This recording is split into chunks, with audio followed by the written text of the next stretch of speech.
കർത്താവിൻ്റെ വിലയേറിയ നാമത്തിന് സ്തോത്രം ചെയ്യുകയാണ്. ദൈവത്തിൻ്റെ കൃപയാൽ, ദൈവത്തിൻ്റെ വലിയ ആ പദ്ധതിയിൽ തന്നെ വാസ്തവത്തിൽ വചനത്തിലെ ഏറ്റവും പ്രധാനപ്പെട്ട ഒരു വേദഭാഗം ഇന്ന് പഠനം ആരംഭിക്കുവാനായിട്ട് ദൈവം പ്രേരണ തരികയും മാത്രമല്ല ഇത്രയും സാഹചര്യം ഒരുക്കി തരികയും ചെയ്തോർത്ത് ദൈവത്തെ സ്തുതിക്കുകയാണ്. കടന്നു വന്ന എല്ലാ പ്രിയപ്പെട്ടവർക്കും വേഗം വരുന്ന കർത്താവിൻ്റെ വിലയേറിയ നാമത്തിൽ ഞങ്ങളുടെ സ്നേഹവന്ദനങ്ങൾ അറിയിക്കുകയാണ്. തുടർന്നുള്ള ദിവസങ്ങളിലും വന്ന് ഈ പ്രത്യേക വചനം പഠിക്കണമെന്ന് പ്രത്യേകം ഓർപ്പിക്കുകയാണ്. നമ്മൾ ചിന്തിച്ചത് വെളിപ്പാട് പുസ്തകം പഠിക്കുക എന്നുള്ളതാണ്. വെളിപ്പാട് പുസ്തകം പഠിക്കുമ്പോൾ ആമുഖമായി പ്രാരംഭമായി ഞാൻ ചില കാര്യങ്ങൾ ഓർപ്പിച്ചോളട്ടെ. നാളെ വരുന്ന പത്രത്തിലെ വാർത്തയെക്കാട്ടിൽ വാസ്തവത്തിൽ ഏറ്റവും പുതുമയുള്ള വാർത്തകൾ മനുഷ്യന്റെ കരത്തിൽ ദൈവം എഴുതി തന്നൊരു ഗ്രന്ഥമാണ് വെളിപ്പാട് പുസ്തകം. മനുഷ്യനെല്ലാം ഭാവിയെ അറിയുവാൻ വളരെ തൽപരനാണ്. കഴിഞ്ഞ ദിവസം ഞാൻ ഓർപ്പിക്കുകയുണ്ടായി, എൻ്റെ കയ്യിൽ കിട്ടിയ ഒരു മാഗസിനിൽ അതിൻ്റെ തലക്കെട്ട് കണ്ടുകൊണ്ടാണ് ഞാൻ മേടിച്ചത്. ഇന്ത്യയിൽ ഭാവി അറിയാൻ വേണ്ടി 40,000 കോടി രൂപ ഒരു വർഷം ചെലവഴിക്കുന്നുണ്ട്. ആസ്ട്രോളജേഴ്സിൻ്റെ അടുക്കലും അതുപോലെ ഭാവി പറയുന്നവരുടെ അടുക്കലും ഏകദേശം 40,000 കോടി രൂപ ഇന്ത്യയിൽ ചെലവഴിക്കുന്നു എന്ന് പറയുമ്പോൾ മനുഷ്യൻ ഭാവി അറിയാനായിട്ട് എത്രയോ ജിജ്ഞാസയുള്ളവനാണ്. ബൈബിൾ നമ്മൾ പഠിക്കുമ്പോൾ ബൈബിൾ വളരെ പ്രധാനമായി മനുഷ്യന്റെ ജിജ്ഞാസയ്ക്ക് അറുതി വരുത്തുവാൻ ദൈവം ആഗ്രഹിച്ചതുകൊണ്ടാണ് ഭാവിയെ സംബന്ധിച്ചുള്ള കാര്യങ്ങൾ നമുക്ക് വേണ്ടി വെളിപ്പെടുത്തി തന്നത്. ഈ വെളിപ്പാടുകളുടെ പൂർത്തീകരണമാണ് വാസ്തവത്തിൽ അവസാനത്തെ പുസ്തകമായ വെളിപ്പാട് പുസ്തകത്തിൽ നമ്മൾ കാണുന്നത്. നമുക്കറിയാം, സ്വർഗത്തിലെ ദൈവമാണ് കനിഞ്ഞ് ഈ വിഷയം നമുക്ക് മനസ്സിലാക്കി തന്നത്. എന്നാൽ നമ്മൾ ഇതിൻ്റെ ഒരു പഠനം നമ്മൾ നടത്തുമ്പോൾ, പുറകോട്ടിറങ്ങി ചിന്തിക്കുമ്പോൾ വാസ്തവമായി 1800 വർഷങ്ങളോളം, അതായത് ഈ പുസ്തകം എഴുതിയ ശേഷം ഏതാണ്ട് 18 നൂറ്റാണ്ടുകൾ ഈ ഗ്രന്ഥം അടഞ്ഞ ഒരു പുസ്തകമായിരുന്നു. ഈ പുസ്തകം അധികം ആരും പഠിച്ചിരുന്നില്ലേ. ഇതെഴുതി കഴിഞ്ഞിട്ട് 18 നൂറ്റാണ്ടുകളോളം എന്ന് പറഞ്ഞാൽ ഈ പുസ്തകം എന്താണെന്നുള്ളത് മനസ്സിലാക്കുവാനായിട്ട് കഴിഞ്ഞിരുന്നില്ലേ എന്ന് പറഞ്ഞാൽ, നമ്മളൊന്നുകൂടെ ലളിതമായി ചിന്തിച്ചാൽ, സാധാരണ മത്തായിയുടെ സുവിശേഷം വായിച്ചു തുടങ്ങിയാൽ യൂദായുടെ ലേഖനം വരെ വായിച്ചു നിർത്തും. വെളിപ്പാട് പുസ്തകം സാധാരണ വായിക്കാറില്ലായിരുന്നു.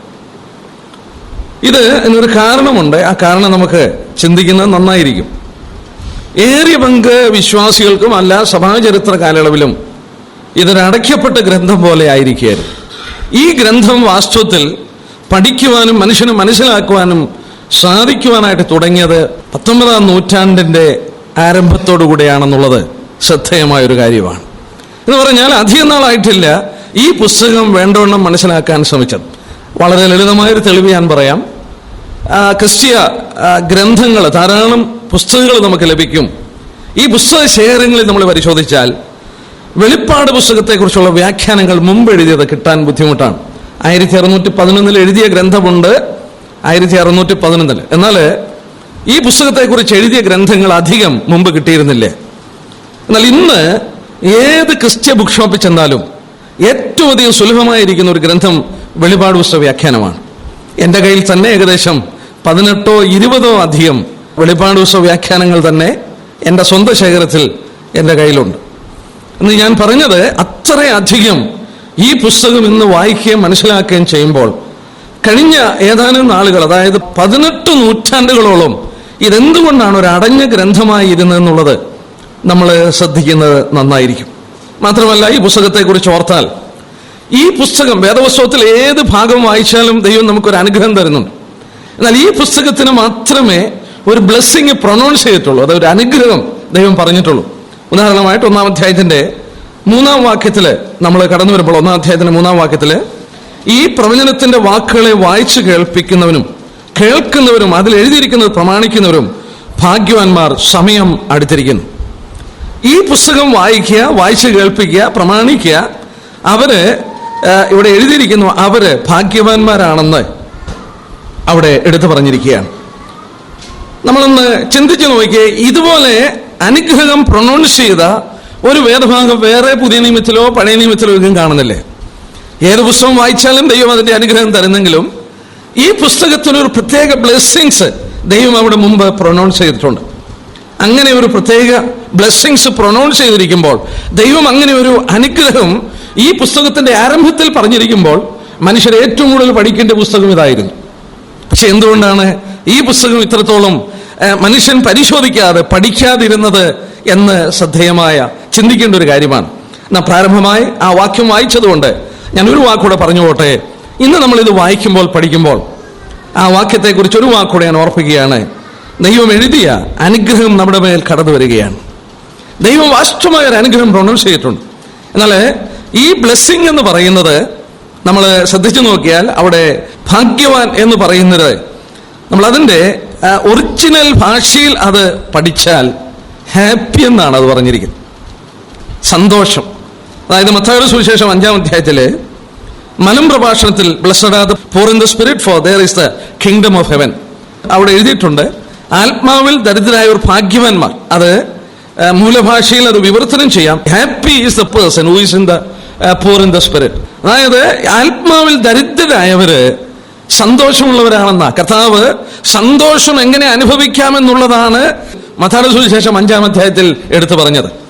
ഇവിടെ ഈ പുസ്തകത്തിന്റെ ആരംഭ സമയത്തും പ്രൊനൗൺസ് ചെയ്തിരിക്കുന്നത് ബ്ലെസ്സഡ്നെസ് അല്ലെങ്കിൽ ഹാപ്പിനെസ്. മനുഷ്യന് ഭൗമികമായ കാര്യങ്ങളെ കൊണ്ട്, ഈ ലോകത്തിന്റെ നേട്ടങ്ങളെ കൊണ്ട്, ഈ ലോകത്തിന്റെ സുഖങ്ങളെ കൊണ്ടൊന്നും അവൻ ഒരിക്കലും ഒരു ഹാപ്പിനെസ് ഉണ്ടാകത്തില്ലേ. അവൻ ഹാപ്പിനെസ് ഉണ്ടാകുന്നത് ആ ദൈവത്തിന്റെ അരുളപ്പാടുകളെ മനസ്സിലാക്കുകയും ദൈവം അവന് കരുതിയിരിക്കുന്നത് അവൻ ഗ്രഹിക്കുകയും ചെയ്യുമ്പോഴാണ് വാസ്തവമായ അവനൊരു അനുഗ്രഹം അല്ലെങ്കിൽ ഒരു ഹാപ്പിനെസ് ഉണ്ടാകുന്നത് എന്നതിന്റെ ആരംഭത്തിൽ ദൈവം പറയുകയാണ്. ഞാൻ ഓർപ്പിക്കട്ടെ, ഇന്നും ലോകത്തിലുള്ള മനുഷ്യരെ ശ്രദ്ധിച്ചു നോക്കിയാൽ ഈ വെള്ളം കുടിക്കുന്നവൻ പിന്നെയും കുടിച്ച് ദാഹിച്ചുകൊണ്ട് ഈ ലോകത്തിന്റെ പുറകെ അവൻ ഉഴന്നു നടക്കുമ്പോൾ ഭക്തന്മാർ പാടിയ പോലെ നിന്റെ സന്നിധി മതി ഹാ യേശു എന്ന് പറഞ്ഞുകൊണ്ട് ദൈവസന്നിധിയുടെ സുഖം അനുഭവിച്ചറിയുവാനായിട്ടുള്ള ആ ബ്ലെസ്സഡ്നെസ് ദൈവം നമുക്ക് തന്നിരിക്കുകയാണ്. നമ്മൾ വീണ്ടും വായിക്കുന്നുണ്ട്, റോമലേഖനം 14-17 വാക്യത്തിൽ വായിക്കുന്നുണ്ട്, ദൈവരാജ്യം ഭക്ഷണവും പാനീയവുമല്ല, നീതിയും സമാധാനവും പരിശുദ്ധാത്മാവിൽ സന്തോഷവുമാണ്. കർത്താവ് നമുക്ക് വേണ്ടി വിഭാവനം ചെയ്ത രാജ്യം, ദാറ്റ് സ്പിരിച്വൽ കിങ്ഡം, ആത്മീയ രാജ്യം, ആ രാജ്യം എന്ന് പറയുന്നത് പരിശുദ്ധാത്മാവിൽ സന്തോഷമാണ്. വാസ്തവത്തിൽ നമുക്ക് മാത്രമേ അത് അനുഭവിക്കാൻ കഴിയുള്ളൂ. ആ സന്തോഷത്തിന്റെ പൂർത്തീകരണമാണ് ഈ പുസ്തകത്തിൽ ദൈവം പ്രൊനൗൺസ് ചെയ്തത്. ഈ പുസ്തകം വായിക്കുകയും ദൈവം വെളിപ്പെടുത്തിയ കാര്യങ്ങളെ മനസ്സിലാക്കുകയും അതനുസരിക്കുകയും ചെയ്യുമ്പോൾ ദൈവം ഒരു പ്രത്യേക അനുഗ്രഹം അതിന് കൽപ്പിച്ചിട്ടുണ്ട് എന്നുള്ളതിന് തർക്കമില്ല. മാത്രമല്ല ആ പുസ്തകം അവസാനിക്കുന്നത് നമുക്കൊന്ന് വായിച്ചു നോക്കാം. 22-ാം അധ്യായത്തിന്റെ 7-ാം വാക്യം. 22-ാം അധ്യായത്തിന്റെ 7-ാം വാക്യം നോക്കി. ആ പുസ്തകത്തിന്റെ ആരംഭത്തിലും ആ പുസ്തകം അവസാനിക്കുമ്പോഴും ഇങ്ങനെ വായിക്കുന്നു, ഇതാ ഞാൻ വേഗത്തിൽ വരുന്നു, ഈ പുസ്തകത്തിലെ പ്രവചനം പ്രമാണിക്കുന്നവൻ ഭാഗ്യവാൻ, he is blessed or he is A happy person. അവൻ അനുഗ്രഹിക്കപ്പെട്ട ഒരു വ്യക്തിയാണ്, സന്തോഷമുള്ള ഒരു വ്യക്തിയാണ്. ഈ പുസ്തകത്തിന്റെ ആരംഭത്തിലും ഈ പുസ്തകത്തിന്റെ അവസാനത്തിലും ദൈവം മനുഷ്യന് ഒരു പ്രത്യേക സന്തോഷം, അനുഗ്രഹം, ബ്ലെസ്സഡ്നെസ് ഈ പുസ്തകം പഠിക്കുന്നത് കൊണ്ട് നൽകിയിട്ടുണ്ട്. എന്നാൽ ഇത് ചിന്തിച്ചപ്പോൾ, വായിച്ചപ്പോൾ ഞാൻ മറ്റൊരു കാര്യം കൂടി ഓർത്തു, അതുകൂടെ പറഞ്ഞ് കടന്നു പോകാം. ഈ പുസ്തകത്തിന് ഒരു അനുഗ്രഹം കൽപ്പിച്ചിരിക്കുമ്പോൾ, ഈ പുസ്തകം പഠിക്കുമ്പോൾ അത് ശ്രദ്ധിക്കുന്നില്ലെങ്കിൽ ഒരു ശാപം കൂടെ ദൈവം പറഞ്ഞിട്ടുണ്ട്. അത് 22-ാം അധ്യായത്തിന്റെ 18-19 വാക്യം നമ്മൾ നോക്കാം. 18-19 വാക്യം. 22-ാം അധ്യായത്തിന്റെ 18-19. ഈ പുസ്തകത്തിലെ പ്രവചനം കേൾക്കുന്നവനോട് ഞാൻ സാക്ഷീകരിക്കുന്നെന്നാൽ അതിനോട് ആരെങ്കിലും കൂട്ടിയാൽ ഈ പുസ്തകത്തിൽ എഴുതിയ ബാധകളെ ദൈവം വരുത്തും. ഈ പ്രവചന പുസ്തകത്തിലെ വചനത്തിൽ നിന്ന് ആരെങ്കിലും വല്ലതും നീക്കിക്കളഞ്ഞാൽ ഈ പുസ്തകത്തിൽ എഴുതിയിരിക്കുന്ന ജീവവൃക്ഷത്തിലും വിശുദ്ധ നഗരത്തിലും അവനുള്ള അംശം ദൈവം നീക്കിക്കളയും. നോക്കിയേ, ഈ പുസ്തകത്തോടുള്ള ബന്ധത്തിൽ ഒരു ശാപം കൂടെ പറയുന്നുണ്ട്. ഈ പുസ്തകം വായിക്കുകയും മനസ്സിലാക്കുകയും അനുസരിക്കുകയും ചെയ്യുന്നവനെ അനുഗ്രഹിക്കും, അല്ലെങ്കിൽ അവന് സന്തോഷം പരിപൂർണതയുള്ളതാക്കി ദൈവം തീർക്കുമെന്ന് ദൈവം അവിടെ കൽപ്പിച്ചിരിക്കുമ്പോൾ ഈ പുസ്തകത്തോടുള്ള ബന്ധത്തിൽ മറ്റൊരു കാര്യം കൂടെ പറഞ്ഞു. ഈ പുസ്തകത്തിൽ നിന്ന് ആരെങ്കിലും നീക്കിക്കളഞ്ഞാൽ, ആരെങ്കിലും ഇതിനെ വാസ്തവത്തിൽ കൂട്ടിയാൽ, ഞാൻ ഓർത്തു, കർത്താവേ, ഈ വിധത്തിൽ പറഞ്ഞിരിക്കുന്ന മറ്റൊരു ഭാഗമില്ലല്ലോ എന്ന് പറഞ്ഞാൽ പുതിയ നിയമത്തോടുള്ള ബന്ധത്തിൽ നമ്മൾ ശ്രദ്ധിച്ചു നോക്കിയാൽ മത്തായിയുടെ സുവിശേഷം 5:18 വായിക്കുന്നു, എന്റെ ഈ വചനങ്ങളിൽ ഏറ്റവും ചെറിയതൊന്ന് അഴിച്ചങ്ങനെ പഠിപ്പിച്ചാൽ സ്വർഗരാജ്യത്തിൽ അവൻ ചെറിയവനെന്ന് വിളിക്കപ്പെടുമെന്നേ ഉള്ളൂ. എന്നാൽ ഇവിടെ പറയുന്നു, ഇതിൽ നിന്ന് ആരെങ്കിലും നീക്കിയാൽ, ഇതിനോട് ആരെങ്കിലും കൂട്ടിയാൽ ദൈവം എന്ത് ചെയ്യുമെന്നുള്ളതോടെ പറയുന്നുണ്ട്. ഒരു ശാപം അതിനോട് ചേർത്ത് പറഞ്ഞിട്ടുണ്ട്. കാരണം ദൈവം അത്ര ഗൗരവപൂർണമായി, ദൈവം അത്ര മനുഷ്യനെ സ്നേഹിച്ചതിന്റെ ഫലമായി അവൻ അറിയുവാനുള്ളത് വെളിപ്പെടുത്തി കൊടുത്തപ്പോൾ, അതിനോട് വാസ്തവത്തിൽ അടുത്തു വരുമ്പോൾ, ഞാനിവിടെ ഇരുന്നപ്പോൾ ഓർത്തു, ആ holy place, most holy place, ഏറ്റവും വിശുദ്ധ പ്രതലത്തിൽ കാലുകുത്തുന്നത് പോലെ ഭയത്തോടും ഭക്തിയോടും കൂടെ മാത്രമേ ഈ പുസ്തകം നമുക്ക് ശ്രദ്ധിപ്പാനായിട്ട് കഴിയുള്ളൂ. നമ്മൾ ഇത് വായിച്ചതുകൊണ്ട് ഞാൻ ഒരു ഭാഗം കൂടെ ഒന്ന് പറയട്ടെ. കാരണം ഇന്ന് ഈ പുസ്തകം നമുക്കറിയാം, ലോകത്തിലെ ഏറ്റവും അധികം ക്രിട്ടിക്സ്, അതായത് അമിതകൃത്യപ്പുകാർ എതിർത്തിട്ടുള്ള ഒരു ഗ്രന്ഥം ഈ പുസ്തകമാണ്. ഞാൻ ഏത് തിയോളജിക്കൽ കോളേജിന്റെ പ്രിൻസിപ്പലാണെന്ന് പറയുന്നില്ല. ജോലി ചെയ്തുകൊണ്ടിരുന്ന കാലത്ത് ഒരു സെമിനാരി, അച്ഛന്മാരെ വാർത്തെടുക്കുന്ന ഒരു സെമിനാരിയുടെ അച്ഛൻ വന്ന് ഞങ്ങൾ ജോലി ചെയ്ത സ്ഥലത്ത് ഈ വിഷയത്തെക്കുറിച്ച് എടുത്തപ്പോൾ, ഈ പുസ്തകം, വെളിപ്പാട് പുസ്തകം തെറ്റാണെന്നുമൊക്കെ പറഞ്ഞ് അവിടെ അദ്ദേഹം പരസ്യമായി പ്രസംഗിച്ചപ്പോൾ നമ്മുടെ സഹോദരന്മാരാണ് അദ്ദേഹത്തോട് പോയി വാദിക്കാനായിട്ട് കടന്നുപോയത്. ഈ പുസ്തകം ഇന്ന് ഏറ്റവും അധികം ടാമ്പർ ചെയ്യുന്ന, അതായത് തെറ്റിദ്ധരിക്കപ്പെട്ട് ഏറ്റവും അധികം ആക്രമിക്കപ്പെടുന്ന ഒരു ഗ്രന്ഥമായിരിക്കുമ്പോൾ ദൈവം അത് മുമ്പ് കൂട്ടി കണ്ടുകൊണ്ടായിരിക്കണം ഇതിൽ നിന്ന് ആരെങ്കിലും നീക്കിയോ ഇതിനോട് ആരെങ്കിലും ചേർക്കുകയോ ചെയ്താൽ ഇതിലെഴുതിയിരിക്കുന്ന ശാപം അവിടെ വരുമെന്നുള്ളത് ദൈവം എടുത്തു പറഞ്ഞത്. ഇത് പറയുമ്പോൾ നമുക്ക് ഒന്ന് രണ്ട് വാക്യങ്ങളൊന്ന് ശ്രദ്ധിച്ചു പോകാം. നമ്മളൊരു പ്രാരംഭമായി ഇന്നത്തെ ഒരു പഠനം നമ്മൾ മുന്നോട്ട് കൊണ്ടുപോവുകയാണ്. സദൃശ്യവാക്യം അതിന് 30-ാം അധ്യായത്തിന്റെ 6-ാം വാക്യത്തിൽ ദൈവം എടുത്തു പറഞ്ഞൊരു ഭാഗമുണ്ട്. സദൃശ്യവാക്യം 30:6 ദൈവം പറഞ്ഞു, അവന്റെ വചനത്തോടുകൂടെ നീ ഒന്നും കൂട്ടരുത്, അവൻ നിന്നെ വിസ്തരിച്ചിട്ട് നീ കള്ളനാവാൻ ഇടവരരുത്. ദൈവം വെളിപ്പെടുത്തിയ വചനത്തോടൊന്നും കൂട്ടാൻ പാടില്ലേ. വചനം പ്ലസ് അനുഭവങ്ങൾ, വചനം പ്ലസ് ട്രഡീഷൻസ്, അല്ലെങ്കിൽ ഞങ്ങളുടെ പാരമ്പര്യങ്ങൾ ഒന്നും അതിനോട് ചേർക്കാൻ പാടില്ല. ദൈവം മുമ്പ് കൂട്ടി പറഞ്ഞു, എൻ്റെ വചനം എൻ്റെ വചനം, ആ വചനത്തോടൊന്നും കൂട്ടരുത്, അതിൽ നിന്നൊന്നും നീക്കിക്കളയരുത്. നമുക്ക് ആവർത്തന പുസ്തകം, പഴയ നിയമം യഹൂദന്മാരുടെ കയ്യിൽ ആ ദൈവത്തിന്റെ പ്രമാണങ്ങളെ കൊടുത്ത ശേഷം ദൈവം പറഞ്ഞ 2 വാക്യം കൂടെ വായിക്കാം. ആവർത്തന പുസ്തകം അതിന്റെ 4-ാം അധ്യായത്തിന്റെ 2-ാം വാക്യം നോക്കിയേ. ആവർത്തനം 4-ാം അധ്യായത്തിന്റെ 2-ാം വാക്യം. പഴയ നിയമ ഏടുകൾ, അതായത് ദൈവത്തിന്റെ പ്രമാണങ്ങൾ മോശയുടെ കരങ്ങളിൽ കൊടുത്ത് ഇസ്രായേലിനെ ഏൽപ്പിച്ചിട്ട് ഇങ്ങനെ പറഞ്ഞു. അതിന്റെ ആവർത്തനം 4:2, ഞാൻ നിങ്ങളോട് കൽപ്പിക്കുന്ന നിങ്ങളുടെ ദൈവമായ യഹോവയുടെ കൽപ്പനകളെ നിങ്ങൾ പ്രമാണിക്കണം. ഞാൻ നിങ്ങളോട് കൽപ്പിക്കുന്ന വചനത്തോട് കൂട്ടുകയോ അതിൽ നിന്ന് കുറയ്ക്കുകയോ ചെയ്യരുത്. 13-ാം അധ്യായത്തിന്റെ 1-ാം വാക്യം കൂടെ, അതേ പുസ്തകത്തിന്റെ 13-ാം അധ്യായത്തിന്റെ 1-ാം വാക്യം കൂടെ, ഞാൻ നിങ്ങളോട് ആജ്ഞാപിക്കുന്നത് അതൊക്കെയും പ്രമാണിച്ച് നടപ്പീൻ, അതിനോട് കൂട്ടരുത്, അതിൽ നിന്ന് കുറയ്ക്കുകയും അരുത്. അതിനോട് കൂട്ടരുത്, അതിൽ നിന്ന് കുറയ്ക്കുകയും അരുത്. ദൈവം മുമ്പ് കൂട്ടി ആവശ്യപ്പെട്ടു, ദൈവത്തിന്റെ വചനത്തോടൊന്നും കൂട്ടുകയോ അതിൽ നിന്നൊന്നും കുറയ്ക്കുകയോ ചെയ്യരുത്. എന്നാൽ നമ്മൾ ചിന്തിച്ചുകൊണ്ടിരുന്ന പോലെ ഇതിന് 3-ാം വാക്യത്തിലും 22-ാം അധ്യായത്തിലും 22-ാം അധ്യായത്തിന്റെ 7-ാം വാക്യത്തിലും പ്രത്യേക അനുഗ്രഹം ഇങ്ങനെ കൽപ്പിച്ചൊരു പുസ്തകം എന്തുകൊണ്ടാ? ഞാൻ ഓർപ്പിച്ച പോലെ യൂദായുടെ പുസ്തകം വരെ വായിച്ചിട്ട് വീണ്ടും മത്തായിയുടെ സുവിശേഷം തൊട്ട് വായിക്കാൻ മനുഷ്യൻ തുനിഞ്ഞത്, അതിന്റെ ഒരു കാരണം ഇതിനകത്ത് ഒരുപാട് ഇമേജറീസ് ആൻഡ് സിംബോളിസം, അതായത് രൂപകാലങ്കാരത്തിലും രൂപകത്തിലുമൊക്കെയാണ് ദൈവം ഇവിടെ സിംബൽസിൽ കൂടെ, അടയാളങ്ങളിൽ കൂടെ താൻ ഇവിടെ പറഞ്ഞിരിക്കുകയാണ്. ഞാൻ അത് കഴിഞ്ഞ ദിവസങ്ങളിലും മറ്റൊരു വിഷയത്തോടുള്ള ബന്ധത്തിൽ ശുശ്രൂഷിച്ചുകൊണ്ടിരുന്നപ്പോൾ ഞാൻ ഓർപ്പിച്ച പോലെ മത്തായിയുടെ സുവിശേഷം 13-ൽ യേശുക്രിസ്തു എന്തിനാണ് ഉപമകളിൽ കൂടെ സംസാരിച്ചത്? ഉപമകളിൽ കൂടെ കർത്താവ് സംസാരിക്കുമ്പോൾ അനേക വാക്യങ്ങൾ അതോട് ചേർത്ത് പഠിക്കാനുണ്ട്. യെശയ്യാവ് മുതൽ മുമ്പ് കൂട്ടി പറഞ്ഞു അവൻ ഉപമകളാൽ സംസാരിക്കും. എന്തിനു സംസാരിക്കും എന്ന് പറഞ്ഞു. മത്തായി 13-ൽ എടുത്തു പറഞ്ഞു, കേൾക്കുന്ന നിങ്ങൾക്ക് ദൈവരാജ്യത്തിന്റെ മർമ്മങ്ങളെ അറിയുവാൻ വരം ലഭിച്ചു, അവർക്കോ ലഭിച്ചിട്ടില്ല. ഈ രൂപകാലങ്കാരത്തിൽ, സിംബോളിസത്തിൽ ഇങ്ങനെയൊക്കെ പറഞ്ഞു വരുമ്പോൾ, ഇത് മനസ്സിലാക്കാനായിട്ട് സാധിക്കാതെ വരുമ്പോൾ, ഈ ഉപമകളൊക്കെ മനുഷ്യന് മനസ്സിലാക്കാതിരുന്നപ്പോൾ, ഇതറിയുവാൻ ആഗ്രഹിച്ച് കൊതിച്ചവന്റെ അടുക്കൽ വന്ന ഒരു ശിഷ്യനെയും അവൻ നിരാശപ്പെടുത്തിയില്ല. അവനത് അവർക്ക് വെളിപ്പെടുത്തി കൊടുത്തു, മനസ്സിലാക്കി കൊടുത്തു. കർത്താവോട് പറഞ്ഞ പോലെ സ്വർഗരാജ്യത്തിന്റെ മർമ്മങ്ങളെ അറിയുവാൻ നിങ്ങൾക്ക് വരം ലഭിച്ചിരിക്കുകയാണ്. ഇന്ന് സന്ധ്യയില് ദൈവസന്നിധിയിൽ ഈ പുസ്തകം പഠിക്കാൻ അടുത്തു വന്നിരിക്കുന്നവരോട് ദൈവം വാസ്തവത്തിൽ ഓർപ്പിക്കുന്ന ഒരു കാര്യം, ദൈവം ആ ധന്യത നമുക്ക് തന്നു എന്നുള്ളതാണ്. അതോർത്ത് നമുക്ക് ദൈവത്തെ സ്തുതിക്കാം. എന്നാൽ ഈ സിംബൽസ്, അതായത് ഈ അടയാളങ്ങളൊന്നും നമ്മൾ പേടിക്കേണ്ട കാര്യമില്ല. കാരണം എന്താണെന്ന് ചോദിച്ചാൽ, ഈ വെളിപ്പാട് പുസ്തകത്തിൽ പറഞ്ഞിരിക്കുന്ന ഏറിയ പങ്കും, ഓൾമോസ്റ്റ് ഓൾ എന്ന് പറയാം, ആ സിംബൽസ് മുഴുവൻ ബൈബിളിൽ മറ്റെവിടെയെങ്കിലും പറഞ്ഞിട്ടുണ്ട്. വേദപുസ്തകത്തിൽ മറ്റെവിടെയെങ്കിലും പറഞ്ഞിട്ട് അതോടുള്ള ബന്ധത്തിൽ ആ പഠനം വന്നു വരുമ്പോൾ ദൈവജനത്തിന് അതിന്റെ പൂർത്തീകരണം, അതിന്റെ ആ പൊരുളിന്റെ പൂർത്തീകരണം വാസ്തവത്തിൽ ഇവിടെ നമുക്ക് മനസ്സിലാക്കാനായിട്ട് സാധിക്കും. അങ്ങനെ ഈ പുസ്തകം നമുക്ക് മനസ്സിലാക്കാനായിട്ട് സാധിക്കുകയുള്ളൂ. ഇവിടെ ഉദാഹരണമായിട്ട് വെളിപാട് 12-ാം അധ്യായത്തിൽ വരുമ്പോൾ സൂര്യനെ അണിഞ്ഞൊരു സ്ത്രീ, അവിടെ പറഞ്ഞിട്ടുണ്ട് സ്വർഗത്തിലെ ഒരു അടയാളമെന്ന്. ഒരു സ്വർഗത്തിലെ ഒരു അടയാളമെന്നേ പറഞ്ഞിട്ടുള്ളൂ, സൂര്യനെ അണിഞ്ഞൊരു സ്ത്രീ. എന്നാൽ പഴയ നിയമത്തിലേക്ക് ഇറങ്ങി ചെല്ലുമ്പോൾ യോസേഫ് കണ്ട സ്വപ്നം നോക്കിയാൽ ആ സ്ത്രീ ആരാണെന്നുള്ളത് അവിടെ മനസ്സിലാകും, അത് ഇസ്രായേലായിരുന്നു. അങ്ങനെ നമുക്ക് ഈ പുസ്തകത്തിലെ പറഞ്ഞിരിക്കുന്ന സിംബൽസ് മുഴുവൻ, ഓൾമോസ്റ്റ് ഓൾ ദി സിംബൽസ്, മിക്ക സിംബൽസും നമുക്ക് വേദപുസ്തകത്തിന്റെ ഏടുകളിൽ നിന്ന് പെറുക്കിയെടുക്കാൻ കഴിയും. ആ പഠനം കൃത്യമായി കൊണ്ടുപോകുവാനായിട്ട് സാധിക്കും. അല്ലാതെ അങ്ങനെയായിരിക്കും ഇങ്ങനെയായിരിക്കും എന്ന് സംശയിക്കുക പഠിക്കാതെ നമുക്കത് കൃത്യമായി പഠിക്കാനായിട്ട് സാധിക്കും. എന്നാൽ ഈ വിഷയത്തോടുള്ള ബന്ധത്തിൽ ഒരു കാര്യം കൂടെ ഞാൻ ഓർപ്പിക്കട്ടെ.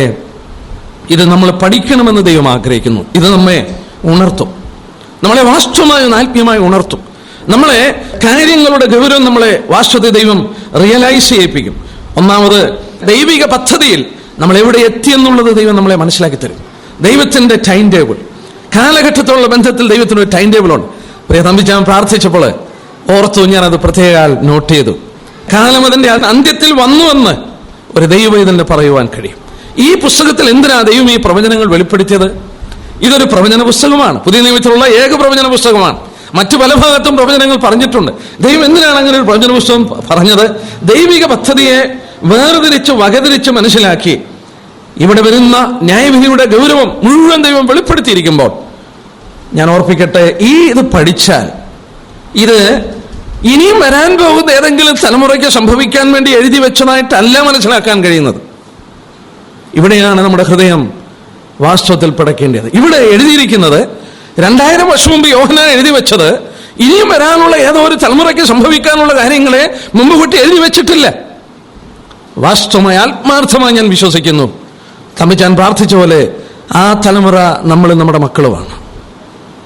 ഇതിനകത്ത് എഴുതിയിരിക്കുന്ന കാര്യങ്ങൾ അനുഭവിക്കാൻ പോകുന്നത് നമ്മളും നമ്മുടെ മക്കളുമാണ്. അല്ലെങ്കിൽ ഇവിടെയുള്ള നമ്മുടെ സ്നേഹിതരാണ്, നമ്മുടെ ബന്ധുക്കളാണ്, നമ്മുടെ അടുത്ത അയൽവക്കക്കാരാണ്. അവരിത് അനുഭവിക്കാൻ പോവുകയാണ്. അല്ലാതെ ഇനി ഒരു വരാനിരിക്കുന്ന ദൂരെ കാണുന്ന ചില തലമുറയ്ക്ക് സംഭവിക്കാൻ പോകുന്ന ഒരു കാര്യമല്ല എന്ന് ഗൗരവമായി ഓർക്കണം. ഇവിടെയാണ് ഇത് പഠിക്കേണ്ട ആവശ്യവും ഇത് പ്രചരിപ്പിക്കേണ്ട ആവശ്യവും നമ്മുടെ ഭാഗത്തിരിക്കുന്നത്. അത് ഗൗരവമായ ഒരു കാര്യമാണ്. ഇത് ഈ തലമുറയിൽ സംഭവിക്കേണ്ട കാര്യമായിട്ട് ഏറിയ പങ്ക് ദൈവദാസന്മാരും വിശ്വസിച്ചിരിക്കുന്നു, കരുതിയിരിക്കുന്നു. നമ്മൾ ഏറ്റവും അധികം ഫോളോ ചെയ്യുന്ന ഒരു ബൈബിളാണ് ഡോക്ടർ C.I. സ്കോഫീൽഡിന്റെ. 1903 ആണ് ഡോക്ടർ സ്കോഫീൽഡ് ആ പുസ്തകം എഴുതിയത്. തന്റെ ബൈബിളും അതിന്റെ ബൈബിളിനുള്ള ബന്ധത്തിൽ കമന്ററി ചെയ്തത് ഇന്നും ഉപദേശപരമായിട്ടും അതായത് പ്രവചനപരമായിട്ടും ഏറ്റവും അധികം തെറ്റുകൂടാതെ ഒരു ബൈബിൾ നമുക്ക് എടുത്ത് പഠിക്കാനുണ്ടെങ്കിൽ അത് ഡോക്ടർ C.I. സ്കോഫീൽഡിന്റെയാണ്. സ്കോഫീൽഡിന്റെ ബൈബിള് ഈ വെളിപാട് പുസ്തകത്തിന്റെ നോട്ട്സുകൾ എടുത്ത് പരിശോധിച്ചാൽ അദ്ദേഹം എഴുതിയിരിക്കുന്നത് ശ്രദ്ധേയമായ ചില കാര്യങ്ങളാണ്. ഞാൻ 1-2 കാര്യങ്ങൾ ഓർപ്പിച്ചോളട്ടെ. അദ്ദേഹം എഴുതിയിരിക്കുന്നത് ആദ്യം ഞാനൊന്ന് വായിക്കാം.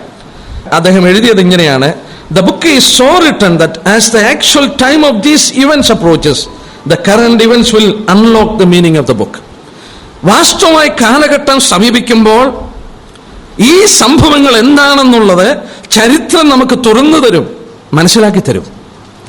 Doctor C.I. സ്കോഫീൽഡ് അത് എഴുതുമ്പോൾ താനും ഇത് മുഴുവൻ മനസ്സിലാക്കിയില്ല.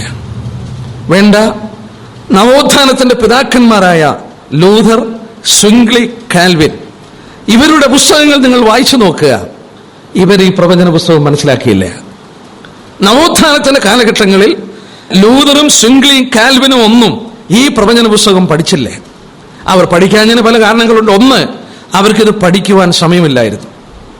ആ കാലത്ത് ക്രിസ്ത്യ സഭയുടെ ഉപദേശങ്ങൾ സ്ഥാപിക്കുവാൻ അവർ കിണഞ്ഞു പരിശ്രമിച്ചുകൊണ്ട് ദൈവജനത്തെ വ്യാഖ്യാനിച്ചും പഠിപ്പിച്ചും മുന്നോട്ട് പോയപ്പോൾ അവരുടെ ജീവിതത്തിന്റെ വലിയൊരു ഭാഗം ഈ പ്രവചനങ്ങൾ പഠിക്കുവാൻ മാറ്റിവെക്കാൻ സമയമില്ലായിരുന്നു. എന്നാൽ രണ്ടാമത്തെ കാര്യം, ഡോക്ടർ സ്കോഫീൽഡ് എഴുതിയ പോലെ കാലം അതിന്റെ ആ പ്രത്യേക സമയത്ത് വരുമ്പോൾ, ആ സംഭവങ്ങളോട് അടുത്ത് വരുമ്പോൾ ദൈവം അത് വെളിപ്പെടുത്തി തരും എന്നുള്ളത് പ്രവചന വിഷയങ്ങളെ സംബന്ധിച്ച് എത്ര സത്യമാണ്. ആ സത്യം വാസ്തവത്തിൽ അവർക്ക് വേണ്ടവണ്ണം മനസ്സിലാക്കാൻ സാധിച്ചില്ല. ഞാൻ പറയട്ടെ, ഈ പുസ്തകം ഈ വിധത്തിൽ ഇന്ന് പഠിക്കാൻ കഴിയുന്നത് അധികം നാളായിട്ടില്ല എന്നുള്ളത് ഓർക്കുമ്പോൾ ഞാനതാണ് ആദ്യമേ പറഞ്ഞത്. ഈ പുസ്തകത്തെക്കുറിച്ച് എഴുതിയ ഗ്രന്ഥങ്ങൾ അധികം മുമ്പില്ലായിരുന്നു. എന്നാൽ ഇന്ന് ധാരാളമായ ഗ്രന്ഥങ്ങൾ ലഭ്യമായിരിക്കുന്നതിന്റെ കാരണം നമ്മൾ ചരിത്രത്തിന്റെ അവസാന നാളുകളിൽ എത്തിക്കഴിഞ്ഞ ഒരു തലമുറയാണ്. ലൂഥറിനും സിംഗ്ലിക്കും കാൽവിനും അതുപോലുള്ള ദൈവത്തിന്റെ ഏറ്റവും വലിയ ദൈവദാസന്മാരായി ക്രിസ്തീയ സഭയിൽ പ്രശോഭിച്ച ആ ദൈവദാസന്മാർ മനസ്സിലാക്കാതിരുന്നത് പിന്നത്തെ തലമുറയ്ക്ക് മനസ്സിലാക്കുവാൻ കഴിഞ്ഞ ഡോക്ടർ സ്കോഫീൽഡ് പറഞ്ഞ പോലെ ആ കാലഘട്ടം അതിന്റെ ചുരുളുകൾ നിവർത്തിയപ്പോൾ അത് പുസ്തകത്തെ തുറന്നു തന്നതുപോലെ സംഭവങ്ങൾ അത് നിവർത്തിച്ചു വന്നപ്പോൾ അത് നമുക്ക് മനസ്സിലാക്കാനായിട്ട് സാധിച്ചു. ഇത് പ്രവചന പഠനത്തിൽ വളരെ പ്രാധാന്യതയുണ്ട്. ഞാൻ ഒരു വാക്യം കൂടെ അത് പറഞ്ഞതുകൊണ്ട് ദാനിയേലിന്റെ പുസ്തകത്തിൽ നിന്ന് കാണിച്ചു കൊള്ളട്ടെ. ദാനിയേലിന്റെ പുസ്തകം നമുക്കതും ഈ കാലഘട്ടത്തെ വിലയിരുത്തി മനസ്സിലാക്കുവാൻ കഴിയുന്ന ഒരു കാര്യമായിട്ടിരിക്കും. ദാനിയേലിന്റെ പുസ്തകം 12-ാം അധ്യായത്തിന്റെ 4-ാം വാക്യം. നീയോ ദാനിയേലേ, അന്ത്യകാലം വരെ ഈ വചനങ്ങളെ അടച്ച് പുസ്തകത്തിന് മുദ്രയിടുക. അതിന്റെ 8 തൊട്ടുള്ള വാക്യം.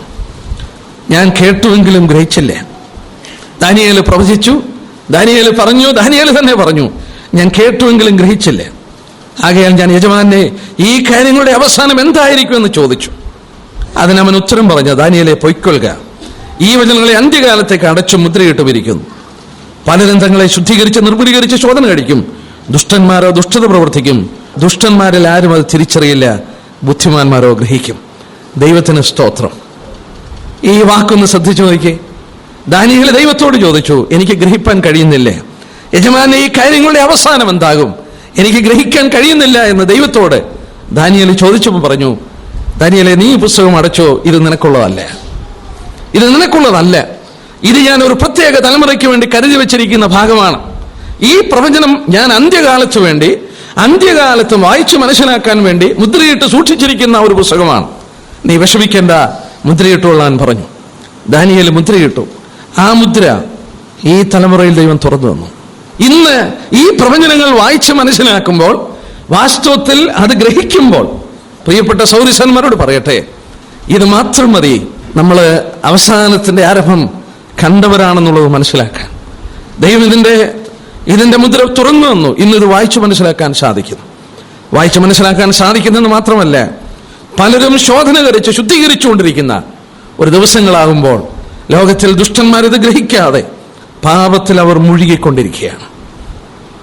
നമുക്ക് വളരെ വിനയത്തോടുകൂടെ ദൈവം വെളിപ്പെടുത്തിയ ഈ ഭാഗങ്ങളെ മനസ്സിലാക്കുമ്പോൾ നമ്മുടെ ഹൃദയം വിനയപ്പെടുക മാത്രമല്ല, നമ്മൾ ഓർത്തതുപോലെ പ്രായോഗിക വശത്ത് നമ്മളെ തന്നെ വിശുദ്ധീകരിപ്പാനും നിർമ്മലീകരിപ്പാനായിട്ടും ദൈവം ഇടയാക്കിക്കൊള്ളട്ടെ എന്ന് പ്രാർത്ഥിക്കുകയാണ്. ഞാനൊരു 4 കൂട്ടം കാര്യം കൂടെ വെളിപ്പാട് പുസ്തകം പഠിക്കുന്നതിന്റെ വില, value of studying the book of revelation, വെളിപ്പാട് പുസ്തകം പഠിക്കുന്നതിന്റെ വാല്യൂ അല്ലെങ്കിൽ വില, അതിനെക്കുറിച്ച് 4 കാര്യം കൂടെ പറഞ്ഞിട്ട് ഞാൻ ആ പുസ്തകത്തിലേക്ക് കിടക്കുകയാണ്. വെളിപ്പാട് പുസ്തകം എന്തുകൊണ്ട് പഠിക്കണം?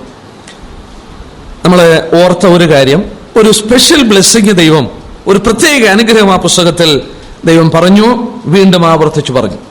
2, എന്തിനാണ് ഈ പുസ്തകം പഠിക്കേണ്ടത്? രണ്ടാമതായിട്ട്, it reveals God's plan for the future.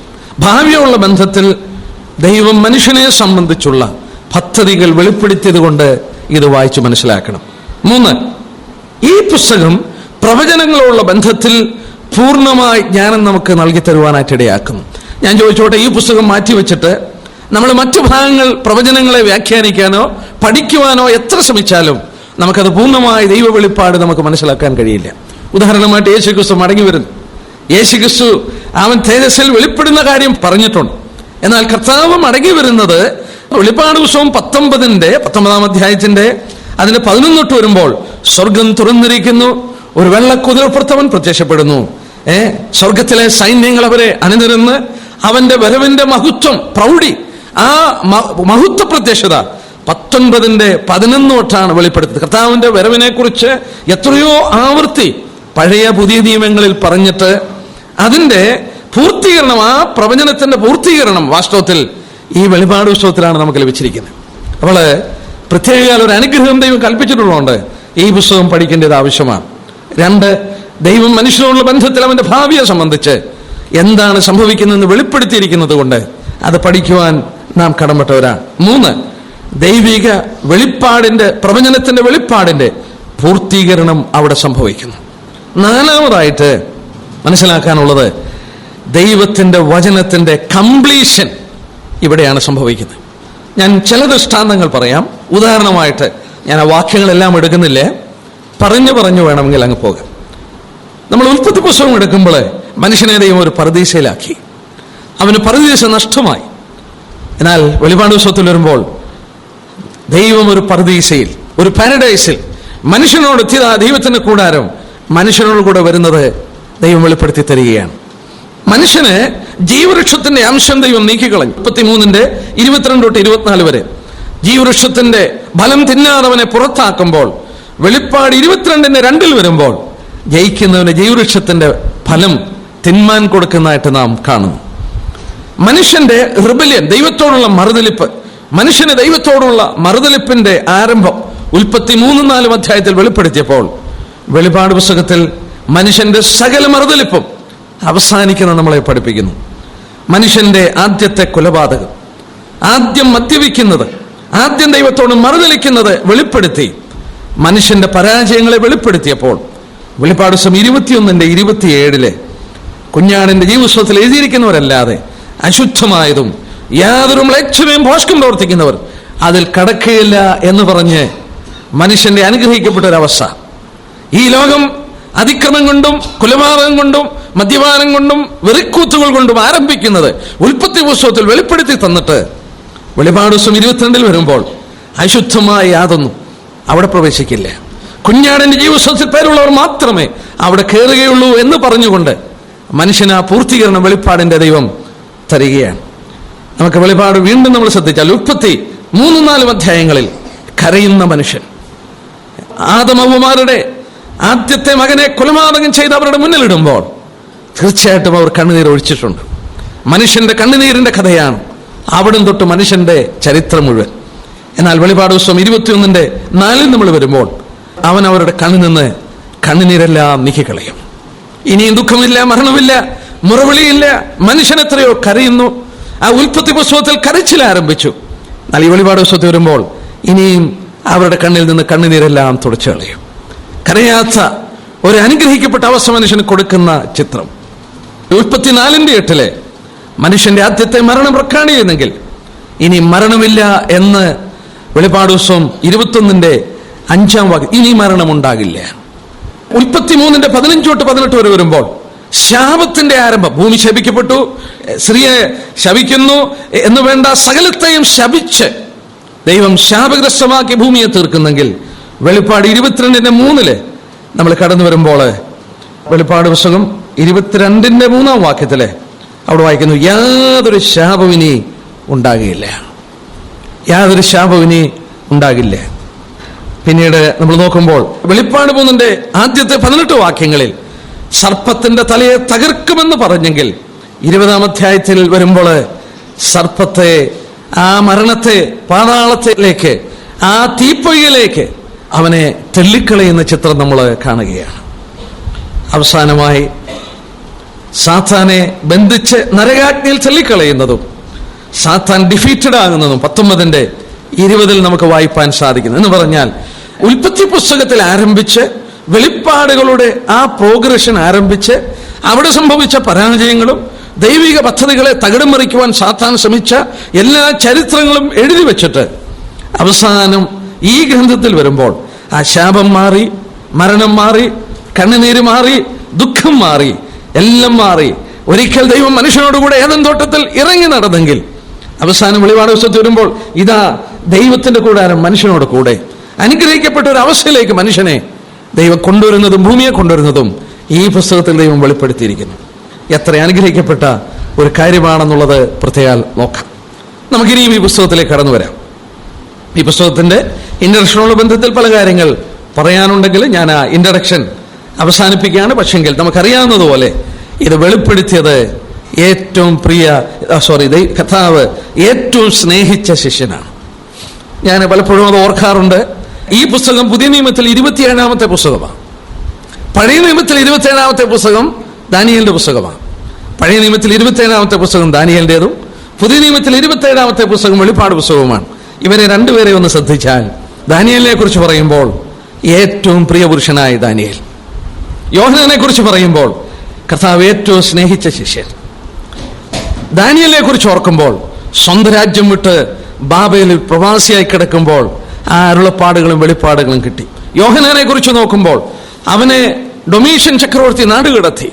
ഒരു കുറ്റവാളിയെ പോലെ ഏഹീൻ കടലിടുക്കിലെ ആ പത്മോസ് എന്ന് പറയുന്ന കരിമ്പാറ നിറഞ്ഞ ആ ചെറിയ ദ്വീപിൽ അവൻ കിടക്കുമ്പോൾ ആ വെളിപ്പാട് ദൈവം കൊടുത്തു.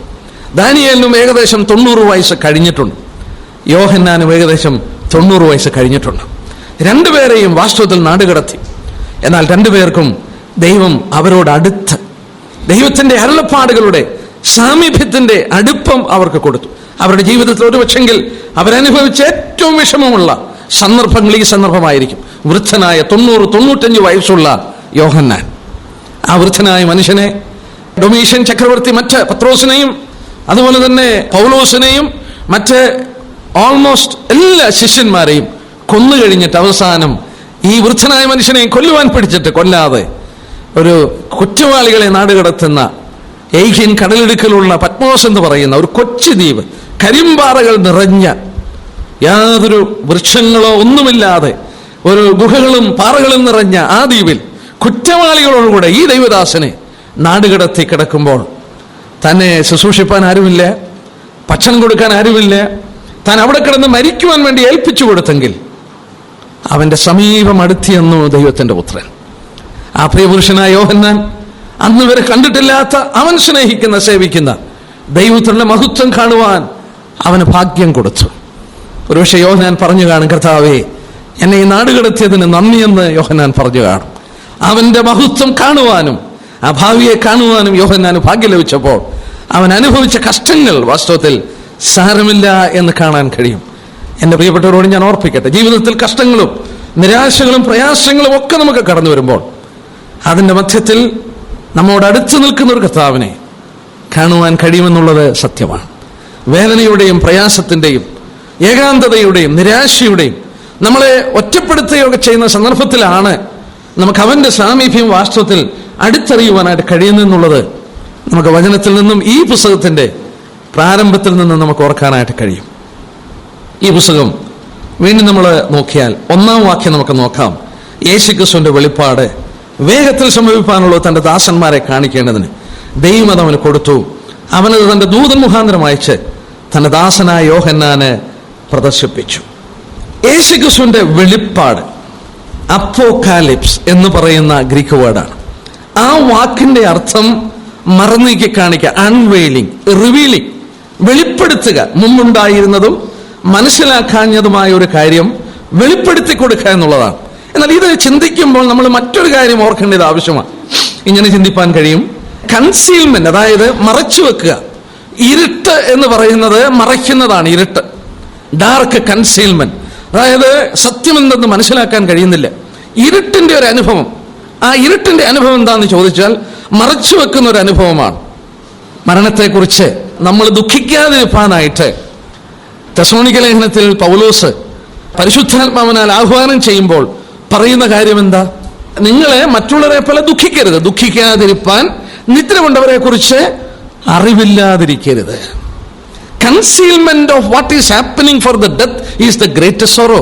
ഈ മരിച്ചുപോയവർക്ക് എന്താണ് സംഭവിക്കുന്നതെന്ന് മറഞ്ഞിരിക്കുന്നതാണ് ഏറ്റവും വലിയ ദുഃഖം. എൻ്റെ മകന് അല്ലെങ്കിൽ എൻ്റെ മകൾ എൻ്റെ വീട് വിട്ടുപോയി, എവിടോട്ട് പോയെന്ന് എനിക്ക് അറിഞ്ഞുകൂടാ. എനിക്കത് അറിയാതിരുന്നാൽ ആകുല ചിന്തയും ഭാരവുമാണ്. എന്നാൽ എൻ്റെ മോന് ഇവിടെ വിട്ടുപോയി, എൻ്റെ അമ്മയുടെ വീട്ടിലുണ്ട് അല്ലെങ്കിൽ എൻ്റെ അപ്പൻ്റെ വീട്ടിലുണ്ട്, അവൻ ഇന്ന സ്ഥലത്തുണ്ടെന്ന് ഞാൻ അറിയുന്നത് എനിക്ക് എത്ര ആശ്വാസമാണ്. അതാണ് അവിടെ പറഞ്ഞത്, നിദ്ര കൊണ്ടവരെ കുറിച്ച് നിങ്ങൾ മറ്റുള്ളവരെ പോലെ ദുഃഖിക്കാതിരിപ്പാൻ നിങ്ങൾ അതിനെക്കുറിച്ച് അറിവുള്ളവരായിരിക്കണം. വാസ്തവത്തിൽ ആ ദുഃഖത്തിന് ആശ്വാസം ലഭിക്കുന്നത് അറിവാണ് എന്ന് പറഞ്ഞാൽ ഇരുട്ട് എന്താണ്? ലോകത്തിന്റെ മനുഷ്യൻ മരിക്കുമ്പോൾ അലറിക്കറിയുന്നതിന്റെ കാരണം എന്നാ? അവൻ അറിഞ്ഞുകൂടാ എന്താണ് ഇവന്റെ സ്ഥിതി, എന്താണ് ഇവൻ എവിടോട്ട് പോയി, ഒന്നും അറിയില്ല. ആ കൺസീൽമെന്റ്, ആ മറിഞ്ഞിരിക്കുന്ന ഇരുട്ടെന്ന് പറഞ്ഞാൽ അത് വളരെ ഭയപ്പെടുത്തുന്നതാണ് മനുഷ്യനെ. ഏറ്റവും അവനെ പിടിക്കുന്ന ഒരു ഭയമാണ് ആ കൺസീൽമെന്റ് ഓഫ് ഡാർക്ക്നെസ്, അല്ലെങ്കിൽ ആ ഇരുട്ടിന്റെ പിടിച്ചു വെച്ചിരിക്കുന്നതിന് നേരെ എതിരാണ് റെവലേഷൻ, വെളിപ്പെടുത്തലുകൾ. ദൈവം മറനീക്കി കാണിക്കാണ്, വരിക എന്റെ പദ്ധതികൾ മുഴുവൻ നിങ്ങൾ കണ്ടുകൊള്ളുക എന്ന് പറഞ്ഞുകൊണ്ട് മറനീക്കി കാണിക്കുന്ന പുസ്തകമാണ്. അപ്പൊ തന്നെ ഒന്ന് ആലോചിച്ച് നോക്കി അതിന്റെ അനുഗ്രഹം എത്ര വലുതായിരിക്കും എന്ന് ചിന്തിപ്പാൻ നമുക്ക് കഴിയും. എന്നാൽ ഇവിടെ വായിക്കുമ്പോൾ പലപ്പോഴും നമ്മൾ ചിന്തിക്കാറുള്ള പോലെ യേശുക്രിസ്തുവിന്റെ വെളിപ്പാട്, ഇത് കർത്താവായ യേശുക്രിസ്തുവിനെ കുറിച്ചുള്ള വെളിപ്പാടാണ്. ഞാൻ ഇങ്ങനെ ചിന്തിക്കാറുണ്ട്, കർത്താവായ യേശുക്രിസ്തു ഈ ഭൂമിയിലായിരുന്നപ്പോൾ പിതാവിനെ വെളിപ്പെടുത്തുകയായിരുന്നു. ഫിലിപ്പോസിനോടൊക്കെ പറഞ്ഞു, എന്നെ കണ്ടവൻ പിതാവിനെ കണ്ടിരിക്കുന്നു. പിതാവിനെ വെളിപ്പെടുത്തുകയാണ്. അവൻ അവിടെ വായിക്കുന്ന പോലെ is the image of God. വാസ്തവത്തിൽ ദൈവമാനാണെന്ന് അറിയണമെങ്കിൽ കർത്താവായ യേശുക്രിസ്തുവിനെ നോക്കണം. പഴയ നിയമത്തിൽ നമ്മൾ നോക്കിയാല് ടൈപ്പുകളിൽ ദൃഷ്ടാന്തത്തിലൂടെയൊക്കെ ദൈവത്തെക്കുറിച്ചൊക്കെ പല കാര്യങ്ങൾ വെളിപ്പെടുത്തിയിട്ടുണ്ട്. ഉദാഹരണമായിട്ട് അവിടെ മോശയൊക്കെ ദൈവത്തെ കാണണമെന്ന് പറഞ്ഞു. മോശെ ദൈവം പാറയുടെ ഉള്ളിലാക്കി കൈകൊണ്ട് മറച്ച് ഞാൻ കടന്നു പോകുമ്പോൾ എന്റെ പിൻഭാഗം കണ്ടുകൊള്ളാനൊക്കെ പറയുമ്പോൾ ആ ദൈവത്തെക്കുറിച്ചുള്ള ആ മജസ്റ്റിക് ഒരു ഇത് മാത്രമാണ് അവർക്കൊക്കെ കിട്ടിയത്. എന്നാൽ പുതിയ നിയമത്തിൽ വരുമ്പോൾ ദൈവത്തിന്റെ മോറൽ ഗ്ലോറി, അവന്റെ സ്നേഹം, അവന്റെ ആർദ്രത, അവന്റെ കരുണ, ഇതൊക്കെ വെളിപ്പെടുത്തിയേ പുതിയ നിയമത്തിൽ വരുമ്പോഴാണ്. പഴയ നിയമത്തിൽ ഒരിക്കലും പിതാവേ എന്നവർ വിളിച്ചില്ല ദൈവത്തെ. പുതിയ നിയമത്തിൽ വരുമ്പോൾ യേശുക്രിസ്തു പഠിപ്പിച്ചു, അബ്ബാ പിതാവേ. നമുക്ക് ആ വെളിപ്പാട് കിട്ടി. ഞാൻ ഓർക്കുന്നുണ്ട്, ഞാൻ മസ്കറ്റിലായിരുന്നപ്പോൾ ഒരു വാസർമാൻ എന്ന് പറയുന്ന ഒരു ജർമ്മൻ മുസ്ലിങ്ങളുടെ ഇടയിൽ വർക്ക് ചെയ്യുന്ന ഒരു മിഷണറി അവിടെ വന്ന് അദ്ദേഹം പ്രസംഗിക്കുവാനായിട്ട് വന്നപ്പോൾ ഞാൻ അദ്ദേഹത്തിന്റെ പ്രസംഗം ഒന്ന് കേൾക്കണമെന്ന് വിചാരിച്ചു പോയപ്പോൾ അദ്ദേഹത്തിന്റെ അന്നത്തെ പ്രസംഗ വിഷയം കർത്താവ് പ്രാർത്ഥിക്കാൻ ശിഷ്യന്മാരെ പഠിപ്പിച്ചതാണ്. സ്വർഗസ്വനായ എന്റെ പിതാവേ, നിന്റെ രാജ്യം വരണമേ എന്ന് പറഞ്ഞ് പഠിപ്പിച്ചു. അന്ന് വാസ്തവത്തിൽ എന്റെ ഹൃദയം ഇരുന്നുരുകിയതുപോലെ, എന്റെ ഹൃദയം അങ്ങോട്ട് അലിഞ്ഞു ചേർന്ന പോലെ, എനിക്ക് അതുപോലെ സന്തോഷം അനുഭവിച്ച ചുരുക്ക സന്ദർഭങ്ങളുണ്ടായി. അതിലൊന്നായിരുന്നു അത്. അതുകൊണ്ടാണ് അത് ഇന്നും മറക്കാതെ നിൽക്കുന്നത്. അദ്ദേഹം ആദ്യത്തെ വാക്യമെടുത്തിട്ട് അദ്ദേഹം ഇസ്ലാം റിലീജിയനുള്ള ബന്ധത്തിൽ അവതരിപ്പിച്ചു. അവരുടെ കൺസെപ്റ്റിൽ, അവരുടെ ചിന്തയിൽ ഒരിക്കലും പിതാവ് എന്ന ദൈവത്തെ വിളിപ്പാൻ സാധിക്കുകയില്ല. അവരുടെ ബന്ധം ഒരു രാജാവ് അടിമ എന്നുള്ള ബന്ധമേ ഉള്ളൂ. അവർക്കത് ചിന്തിക്കാൻ പോലും സാധിക്കില്ല. ഒരപ്പന്റെ ഹൃദയം ദൈവത്തിനുണ്ടെന്ന് ചിന്തിക്കാൻ കഴിയുന്നില്ല. എന്നാൽ പുതിയ നിയമത്തിൽ യേശുക്രിസ്തു വെളിപ്പെടുത്തി, അവൻ പ്രതിഹൃദയമുള്ളവനാണ്, ആർദ്രതയുള്ളവനാണ്, മനസ്സിലുള്ള പിതാവാണ്, നമ്മെ സ്നേഹിക്കുന്നവനാണ്, നമ്മെ അറിയുന്നവനാണ്. ആ ദൈവത്തിന്റെ വെളിപ്പാടുകളെ, മോറൽ ഗ്ലോറി യേശുക്രിസ്തു വെളിപ്പെടുത്തിയിട്ട് ഫിലിപ്പോസിനോട് പറഞ്ഞു, ഫിലിപ്പോസേ, എന്നെ കണ്ടവൻ പിതാവിനെ കണ്ടിരിക്കുന്നു എന്ന് പറഞ്ഞു. പിതാവിനെ അവൻ വെളിപ്പെടുത്തി. ആ പിതാവിനെ വെളിപ്പെടുത്തി. നീ എനിക്ക് ചെയ്യുവാൻ തന്ന പ്രവൃത്തി ഞാൻ തികച്ചെന്ന് പറഞ്ഞ് പിതാവിന്റെ സന്നിധിയിലേക്ക് അവൻ എടുത്തുകൊള്ളപ്പെട്ട് കഴിഞ്ഞപ്പോൾ അവന്റെ വലത്തുഭാഗത്ത് ആരോഹണം ചെയ്യിപ്പിച്ചിട്ട് ആ പിതാവിനെ വെളിപ്പെടുത്തിയ പുത്രന്റെ മഹത്വം പിതാവ് അൺവെയിൽ ചെയ്ത് കാണിക്കുകയാണ്.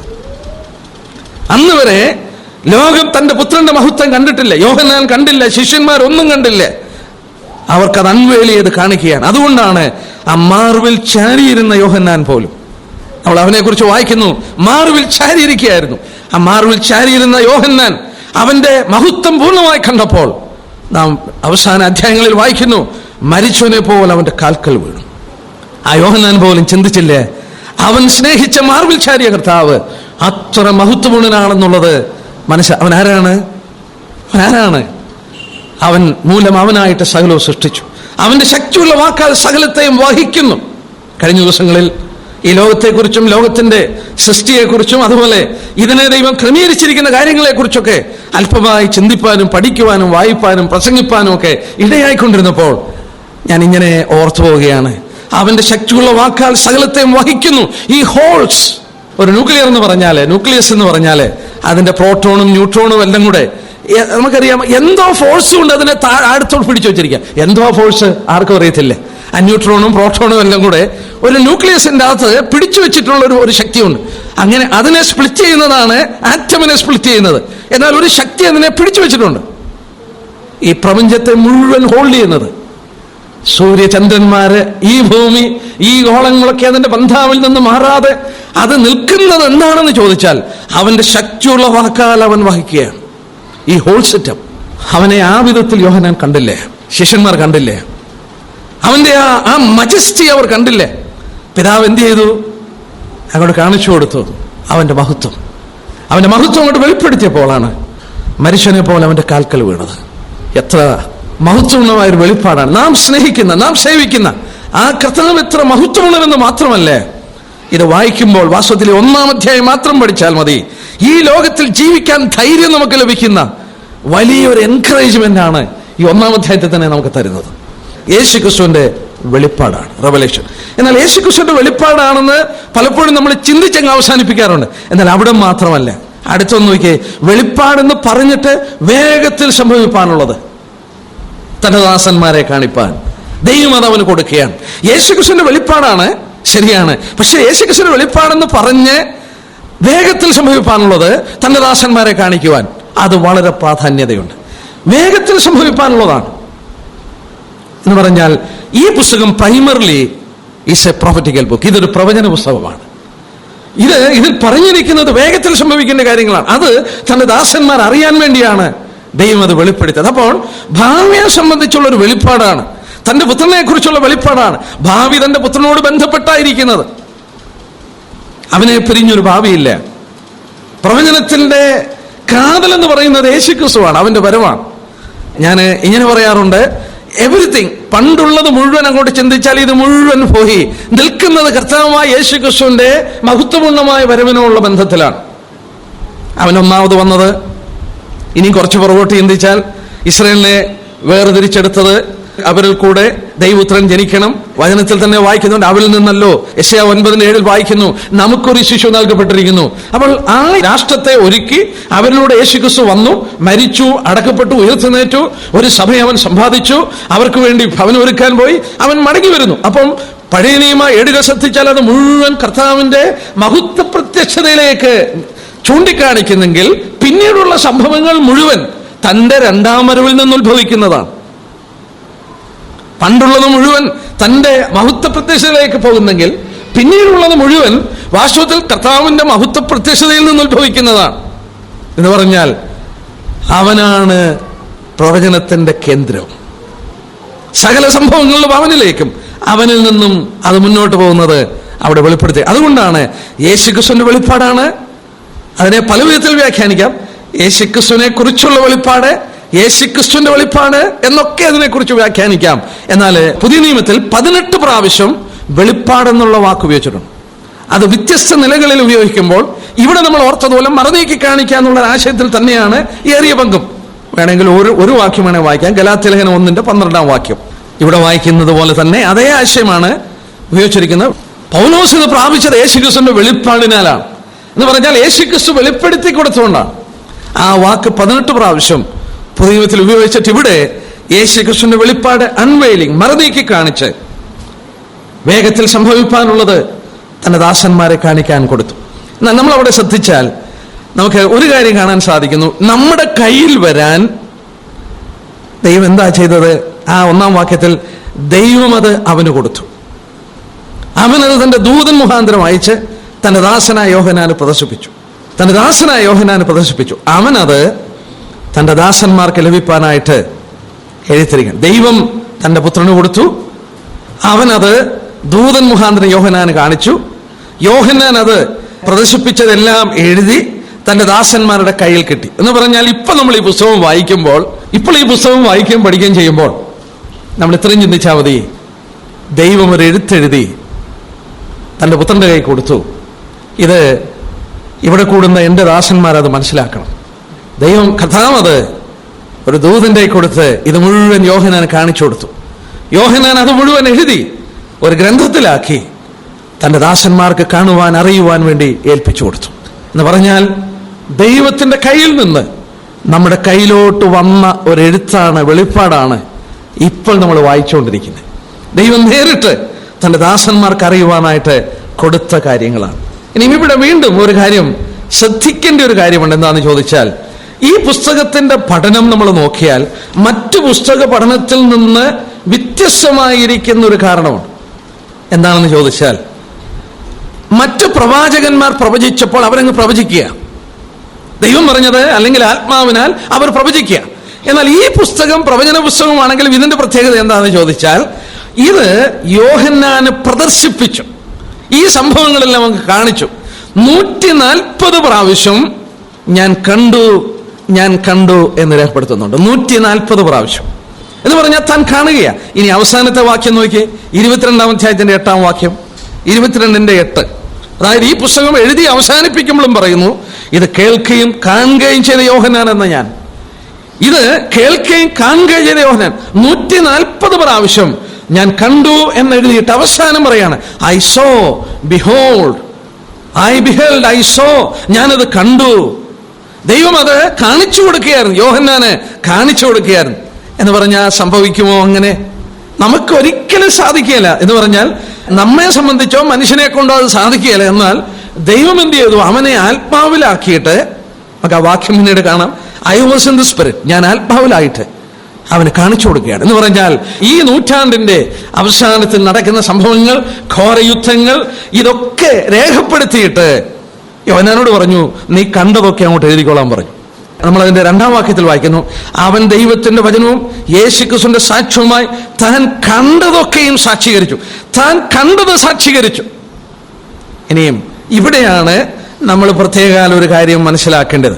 അതായത് 2000 വർഷം മുമ്പ് ജീവിച്ചിരുന്ന ഒരു മനുഷ്യനെ ഈ ആധുനിക ലോകത്തിന്റെ യുദ്ധങ്ങളും അതുപോലുള്ള സംഭവങ്ങൾ കാണിച്ചു കൊടുത്തിട്ട് നീ എഴുതാൻ പറഞ്ഞു. എങ്ങനെ എഴുതും? ഞാൻ ചോദിച്ചോട്ടെ, യോഹന്നാൻ ഒരു സൈക്കിൾ കണ്ടിട്ടില്ലേ? യോഹന്നാൻ വാളുകൊണ്ടും കുന്തം കൊണ്ടും യുദ്ധം ചെയ്യുന്ന പടയാളികളെ കണ്ടിട്ടുള്ളൂ. യോഹന്നാനെ കാണിച്ചു കൊടുത്തത് പാറ്റൻ ടാങ്കുകളും മിസൈലുകളും അതുപോലുള്ള സാധനങ്ങൾ ഉപയോഗിച്ച് ന്യൂക്ലിയർ വാറ യോഹന്നാനെ കാണിച്ചു കൊടുത്തു. ഈ 2000 വർഷം ജീവിച്ചിരിക്കുന്ന യോഹന്നാൻ എങ്ങനെ എഴുതും? അതുകൊണ്ടാണ് ഈ പുസ്തകത്തിൽ താൻ എഴുതുന്നത്, കുതിരയുടെ തല സിംഹത്തിന്റെ തല പോലെ ആയിരുന്നു. തല സിംഹത്തിന്റെ തലയാണെന്നല്ല എഴുതിയിരിക്കുന്നത്. It was like the head of A lion എന്നിട്ട് എഴുതി, അതിന്റെ വായിൽ നിന്ന് തീയും പുകയും ഗന്ധവും പോന്നു, അതിന്റെ ബാധയാൽ മനുഷ്യനിൽ 3-1 ചത്തുപോന്നു. സിംഹം തീ തുപ്പുന്നതല്ല. ആധുനിക യുദ്ധത്തിൽ ഈ നൂറ്റാണ്ടിന്റെ അന്ത്യത്തിൽ നടക്കുന്ന യുദ്ധത്തെ യോഹന്നാനെ ആത്മാവിൽ കൊണ്ടുവന്ന് ദൈവം കാണിച്ചു കൊടുത്തിട്ട് നീ കണ്ടതെഴുതുവാൻ പറഞ്ഞപ്പോൾ ഞാൻ കണ്ടു എന്ന് പറഞ്ഞ് 140 പ്രാവശ്യം കണ്ടു എന്ന് പറഞ്ഞിട്ട് താൻ അങ്ങോട്ട് എഴുതി തുടങ്ങിയാണ്. അപ്പൊ നമ്മൾ ഒരു കാര്യം മനസ്സിലാക്കണം, 2000 വർഷം മുമ്പ് ജീവിച്ചിരുന്ന ഒരു മനുഷ്യന് ഇത് എഴുതുവാൻ ബുദ്ധിമുട്ടായി. തനിക്കറിയാവുന്ന ഭാഷയിലേക്ക് ഒതുങ്ങി നിന്നുകൊണ്ട് താൻ അത് എഴുതി തരികയാണ്. അതിന്റെ തല സിംഹത്തിന്റെ തല പോലെയാണ്, അതിന്റെ വായിൽ നിന്ന് തീയും പുകയും ഗന്ധവും പോകുന്നു. ഇന്ന് നമുക്ക് വായിക്കുമ്പോൾ അറിയാം അതൊരു തെർമോ ന്യൂക്ലിയർ വാറാണ്. നമുക്കത് വ്യക്തമായി മനസ്സിലാക്കാൻ സാധിക്കുന്ന വിധത്തിൽ അതാണ് C.S. സ്കോഫീൽഡും മറ്റും എഴുതിയത്. കാലം അതിന്റെ അന്ത്യത്തിൽ വരുമ്പോൾ, ദൈവം അത് തുറന്നു തരുമ്പോൾ, അന്ന് വായിക്കുന്നവർക്ക് മനസ്സിലാകുവാൻ ഉതകുന്ന വിധത്തിൽ രൂപക അലങ്കാരത്തിൽ, സിംബോളിസത്തിലാണ് ഈ പുസ്തകം എഴുതി തന്നതെന്ന് പറഞ്ഞിരിക്കുന്നത്. സത്യമാണ്. ഞാൻ ചോദിച്ചോട്ടെ, ഇതിനു മുമ്പുള്ളവർ ഇത് വായിച്ചാൽ എങ്ങനെ മനസ്സിലാകും? 13-ാം അധ്യായത്തിൽ വരുമ്പോൾ അവന്റെ മുദ്ര കൊടുക്കുന്നു അന്തിക്രിസ്തു, അവന്റെ മുദ്രയുള്ളവനെ വിൽക്കാനും വാങ്ങാനും കഴിയുള്ളൂ എന്നൊക്കെ പറഞ്ഞാൽ അന്നത്തെ കാലത്തൊക്കെ ആരെന്തോ മനസ്സിലാക്കും? ഇന്ന് എത്ര ക്ലിയറാണ്. അതൊരു മാർക്കാണ്, കമ്പ്യൂട്ടറൈസേഷൻ ആണ്, അതിന്റെ കോഡിംഗ് സിസ്റ്റത്തിന്റെ മാർക്കാണെന്നൊക്കെ ഇന്നത് വായിച്ചു മനസ്സിലാക്കാൻ എത്ര എളുപ്പമാണ്. കാലം അതിന്റെ അന്ത്യത്തിൽ വന്നപ്പോൾ അത് മനസ്സിലാക്കാനായിട്ട് ദൈവം ആ വിധത്തിൽ ഇടയാക്കി തീർത്തിരിക്കുകയാണ്. എന്നാൽ ഇവിടെ നമുക്ക് വളരെ ഗൗരവമായി വീണ്ടും ഓർക്കേണ്ട ഒരു കാര്യം, ദൈവം ഇതെല്ലാം ഈ വിധത്തിൽ എഴുതി തന്നത് തന്റെ ദാസന്മാരെ കാണിക്കാനാണ്. അവന്റെ ദാസന്മാരെ കാണിക്കണം. നമ്മൾ ഈ ഭാഗം ഓർക്കുമ്പോൾ ഒത്തിരി നന്ദിയോടുകൂടെ ദൈവത്തെ ഓർക്കുവാനായിട്ട് കഴിയും. സോദോം ഗോമോറ നശിപ്പിക്കുന്നതിന് മുമ്പ് ദൈവം ഇങ്ങനെ പറയുന്നുണ്ട്, എന്റെ സ്നേഹിതനായ അബ്രഹാമിനോട് ഞാനിതെങ്ങനെ മറച്ചു വെക്കും. ദൈവം നമ്മളെ അത്ര അടുത്തു കൊണ്ടുപോകും. We are the most closest people. അതായത് ദൈവത്തോട് ഇതുപോലെ അടുത്ത മറ്റൊരു ജനമില്ല. ആര്? അവന്റെ കാന്ത, യേശുക്രിസ്തുവിന്റെ കാന്ത. നമുക്ക് ലഭിച്ച പദവിയും ഉന്നത പദവിയും നമുക്ക് ലഭിച്ച അഭേദ്യമായ ബന്ധവും നമ്മൾ 4-5 അധ്യായത്തിൽ വരുമ്പോൾ കുഞ്ഞാട് സിംഹാസനത്തിലിരിക്കുന്നു, ദൈവം സിംഹാസനത്തിലിരിക്കുന്നു. ആ സിംഹാസനത്തോട് ചേർത്ത് 24 സിംഹാസനം, ദൈവസഭ അതോട് ചേർന്നിരിക്കുമ്പോൾ ബാക്കിയുള്ള ദൂതന്മാരും ബാക്കിയുള്ള സംഘങ്ങളും സെറാഫുകളൊക്കെ അവരുടെ ചുറ്റും നിൽക്കുകയാണ്. ഏറിയ ദൂതന്മാർ ചുറ്റും നിൽക്കുമ്പോൾ ആ ദൈവത്തോടും കുഞ്ഞാടിനോടുമുള്ള സിംഹാസനത്തോട് അടുത്ത് നിൽക്കുന്നു ആര്? ഞാനും നിങ്ങളും. ആ 24 മൂപ്പന്മാർ ദൈവസഭയാണ്. ദൈവസഭയാണെന്ന് പഠിക്കുമ്പോൾ ആ ഭാഗം എടുത്ത് കാണിച്ചു തരാനായിട്ട് ശ്രമിക്കാം. നമ്മളെ അത്ര ക്ലോസ് ആയിട്ട് കൊണ്ടുവന്ന് അവന്റെ ഹൃദയത്തെ നമുക്ക് വെളിപ്പെടുത്തി തരികയാണ്. യെസ്, ദൈവത്തിന് അവന്റെ ഹൃദയം നമ്മൾ മനസ്സിലാക്കണം. എഫേസ്യർ 1:9-10 വാക്യം നമുക്ക് പരിചയമുള്ള വാക്യമാണ്. അവന്റെ ഹൃദയത്തിന്റെ മർമ്മം അവൻ നമ്മോട് അറിയിച്ചു. അതെല്ലാം കാലത്തിന്റെ തികവിൽ വീണ്ടും എല്ലാം സ്വർഗത്തിലും ഭൂമിയിലുള്ളതെല്ലാം പിന്നെയും ക്രിസ്തുവിൽ ഒന്നായി ചേർക്ക എന്ന് കാലസംഭവണതയുടെ വ്യവസ്ഥയ്ക്കായി. എന്നാൽ അവിടെ എഴുതിയിരിക്കുന്നു, അവൻ തന്റെ ഹൃദയത്തിന്റെ മർമ്മം നമ്മോടറിയിച്ചു. നമുക്കത് വെളിപ്പെടുത്തി തന്നു. തന്റെ ദാസന്മാരത് കാണണം, അവരറിയണം എന്നുള്ളത് ആഗ്രഹിച്ചുകൊണ്ട് ഇത് വെളിപ്പെടുത്തുമ്പോൾ ദൈവം അവിടെ വീണ്ടും രേഖപ്പെടുത്തി, വേഗത്തിൽ സംഭവിക്കാനുള്ളത് അറിയിക്കണം. വളരെയധികം തെറ്റിദ്ധരിക്കപ്പെട്ട ഒരു വാക്യമാണ്. ഇതൊന്നും സംഭവിച്ചിട്ടില്ലല്ലോ, പിന്നെ എന്താണ് ഈ വേഗത്തിൽ സംഭവിക്കാന്നുള്ളത്?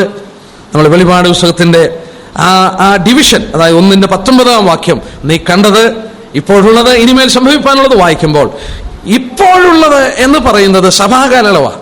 അപ്പൊ സഭാകാലയളവിൽ സംഭവിക്കുന്നത് വെളിപ്പെടുത്തിയപ്പോൾ അത് ദൈവത്തിന്റെ ദാസന്മാർ അറിയാൻ വേണ്ടി വെളിപ്പെടുത്തിയതാണ്. ആ വിധത്തിൽ കാലത്തിന്റെ, സഭയുടെ ആരംഭം തൊട്ട് അതിന്റെ കൺസുമേഷൻ, 1000 ആണ്ട് വാഴ്ച, പുതിയ ഭൂമി, ദൈവത്തിന്റെ ഈ ഭൂമിയിലേക്കുള്ള വരവ് എല്ലാം നമുക്കവിടെ കണ്ട് മനസ്സിലാക്കുവാനായിട്ട് ദൈവം ഇടയാക്കി തീർത്തിരിക്കുകയാണ്. അവന്റെ നാമം മഹത്വപ്പെട്ട. വെളിപാട് പുസ്തകത്തിൽ നമ്മളിപ്പോൾ ചിന്തിച്ചതുപോലെ ഭാഗ്യവർണ്ണന പറയുമ്പോൾ ഈ വെളിപാട് പുസ്തകത്തിൽ 7 പ്രാവശ്യം ഭാഗ്യവർണ്ണന പറയുന്നുണ്ട്. 7 ഇതിനകത്ത് ആവർത്തിച്ച് വന്നിട്ടുണ്ട്. 7 പ്രാവശ്യം ഈ പുസ്തകത്തിൽ പറഞ്ഞിട്ടുണ്ട്. വേണമെങ്കിൽ വാക്യം നോട്ട് ചെയ്ത് കൊള്ളുക. 1-ാം അധ്യായത്തിൽ 3-ാം വാക്യം, പ്രമാണിക്കുന്നവൻ ഭാഗ്യവാൻ. 2-ാമത് 14:13, 3-ാമത് 16:15, പിന്നീട് 19:9, പിന്നീട് 20-ാം അധ്യായത്തിന്റെ 6, പിന്നീട് 22:7, പിന്നീട് 22:14.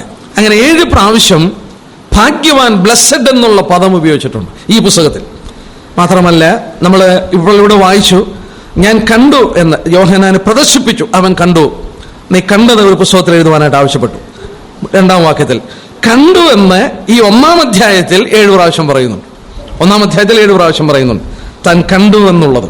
1-ാം വാക്യത്തിലുണ്ട്, 2-ാം വാക്യത്തിലുണ്ട്, 11-ാം വാക്യത്തിലുണ്ട്, 12-ാം വാക്യത്തിലുണ്ട്, 13-ാം വാക്യത്തിലുണ്ട്, 17-ാം വാക്യത്തിലുണ്ട്, 19-ാം വാക്യത്തിലുണ്ട്. അപ്പോൾ ഈ 1-ാം അധ്യായത്തിൽ തന്നെ 7 പ്രാവശ്യം കണ്ടു എന്ന് പറയുന്നുണ്ട്. വെളിപാട് പുസ്തകത്തിൽ 7 പ്രാവശ്യം ഈ പുസ്തകത്തോടുള്ള ബന്ധത്തിൽ ബ്ലെസ്സഡ്നെസ്, അനുഗ്രഹം അല്ലെങ്കിൽ സന്തോഷം എടുത്ത് പറഞ്ഞിട്ടുണ്ട്. ഇനിയും നമുക്കതിന്റെ ഏറ്റവും കാതലായ ഒരു ഭാഗം കൂടെ ഒന്ന് പെട്ടെന്ന് ശ്രദ്ധിച്ചു പോകാം. 4-ാം വാക്യം തുടങ്ങി, യോഹന്നാൻ ആസ്യയിലെ 7 സഭയ്ക്ക് എഴുതുന്നത്, ഇരിക്കുന്നവനും ഇരുന്നവനും വരുന്നവനുമായെങ്കിൽ നിന്ന് അവന്റെ സിംഹാസനമുള്ള 7 ആത്മാക്കളുടെ പക്കൽ നിന്നും വിശ്വസ്ത സാക്ഷിയും മരിച്ചവരിൽ ആദ്യജാതനും ഭൂരാജാക്കന്മാർക്ക് അധിപതിയുമായ യേശുക്രിസ്തുവിൽ നിന്ന് നിങ്ങൾക്ക് കൃപയും സമാധാനം ഉണ്ടാകട്ടെ. നമ്മെ സ്നേഹിക്കുന്നവനും നമ്മുടെ പാപം പോക്കി നമ്മെ തന്റെ രക്തത്താൽ വിടുവിച്ച് തന്റെ പിതാവായ ദൈവത്തിന് നമ്മെ രാജ്യവും പുരോഹിതന്മാരും ആക്കി തീർത്തുനുമായവന് എന്നേക്കും മഹത്വം ബലവുമാവി. ഇതാ അവൻ മേഘാരൂഢനായി വരുന്നു. ഏത് കണ്ണും അവനെ കുത്തിത്തുളച്ചവരും അവനെ കാണും. ഭൂമിയിലെ ഗോത്രങ്ങളൊക്കെയും അവനെ ചൊല്ലി വിലപിക്കും. ഉവ് ആമേൻ. നമ്മൾ 5 തൊട്ട് 7 വരെയുള്ള വാക്യത്തിൽ വായിക്കുമ്പോൾ യേശുക്രിസ്തു 3 കാലത്തിൽ, അതായത് നമ്മോട് ചെയ്യുന്ന കാര്യം, പാസ്റ്റ്, പ്രസന്റ്, ഫ്യൂച്ചർ. അതിന്റെ 5-ാം വാക്യം പാസ്റ്റ്, യേശുക്രിസ്തു കഴിഞ്ഞ കാലത്തിൽ നമുക്ക് എന്ത് ചെയ്തു. 6-ാം വാക്യത്തിൽ ഇന്ന് യേശുക്രിസ്തു നമ്മോട് എന്ത് ചെയ്യുന്നു, പ്രസന്റ്. 7-ാം വാക്യത്തിൽ ഭാവിയിൽ എന്ത് സംഭവിക്കും, പാസ്റ്റ്, പ്രസന്റ്, ഫ്യൂച്ചർ. 5-ാം വാക്യത്തിൽ പാസ്റ്റ്, കഴിഞ്ഞ കാര്യം, യേശുക്രിസ്തു നമുക്ക് വേണ്ടി എന്ത് ചെയ്തു. 6-ാം വാക്യത്തിൽ യേശുക്രിസ്തു എന്ത് ചെയ്യുന്നു. 7-ാം വാക്യത്തിൽ ഭാവിയിൽ അവൻ ചെയ്യുന്ന കാര്യം. അപ്പോൾ പാസ്റ്റ്, പ്രസന്റ്, ഫ്യൂച്ചർ ഈ 3 വാക്യത്തിൽ ഇൻട്രഡക്ഷനിൽ പറഞ്ഞുകൊണ്ടാണ് അത് തുടങ്ങുന്നത്. യേശുക്രിസ്തു എന്താ ചെയ്തത്? അതിന്റെ 5-ാം വാക്യത്തിൽ അവൻ വിശ്വസ്ത സാക്ഷിയായിരുന്നു, മരിച്ചവരിൽ ആദ്യജാതനാണ്, ഭൂരാജാക്കന്മാർക്ക് അധിപതിയാണ് എന്ന് പറഞ്ഞുകൊണ്ട് അവനെക്കുറിച്ച് പറയും. അവൻ വിശ്വസ്ത സാക്ഷിയായി, ദൈവത്തിന്റെ സാക്ഷിയായി എല്ലാം താൻ സാക്ഷിച്ചു. ആ കാര്യങ്ങളൊക്കെ ഡീറ്റെയിൽസിലേക്ക് പോകുന്നില്ല, ഞാൻ സമയമനുസരിച്ച് അടുത്ത ആഴ്ചയിൽ അതെടുക്കാം സമയമുണ്ടെങ്കിൽ. 6-ാം വാക്യത്തിൽ നമ്മെ തന്റെ രക്തത്താൽ വിടുവിക്കുന്നു. അത് പ്രസന്റൻസാണ്. അവൻ നമ്മെ തന്റെ രക്തത്താൽ കഴുകി വെടിപ്പാക്കുന്നു. നമ്മെ അവന്റെ രാജ്യവും പിതാവിന്റെ രാജ്യവും പുരോഹിതന്മാരുമാക്കുന്നു.